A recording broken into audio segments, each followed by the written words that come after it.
நம்ம அது வறுத்து சாப்பிடும்போது அது ஒரு டேஸ்ட்டாக நல்லாயிருக்கும். அதுக்காக நான் விதைகளோடு போடுறேன். இப்போ எல்லா காயும் வந்து கட் பண்ணிட்டேன். இதை வந்து வேக வச்சு எடுத்துக்கலாம். இதுக்கு ஒரு பாத்திரத்தில் நல்லா தண்ணி வச்சுட்டு, இந்த தண்ணியோட கொஞ்சமாக வந்து மஞ்சத்தூள், அதோட உப்பு இது மட்டும் சேர்த்தா போதும்.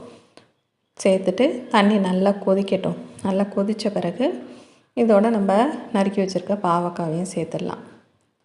சேர்த்துட்டு கொஞ்சம் நேரம் நல்லா ஹை ஃப்ளேம்லேயே வச்சு வேக விட்டிங்க அப்படின்னு சொன்னாக்கா ஒரு 5 மினிட்ஸ்லேயே வந்து அது நல்லா வெந்துடும்.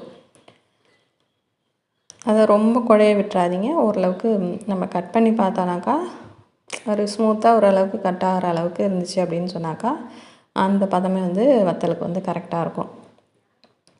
பார்த்திங்கன்னா பாவக்காய் வெந்துருச்சு. இதை வந்து நம்ம செக் பண்ணி பார்த்துடலாம்.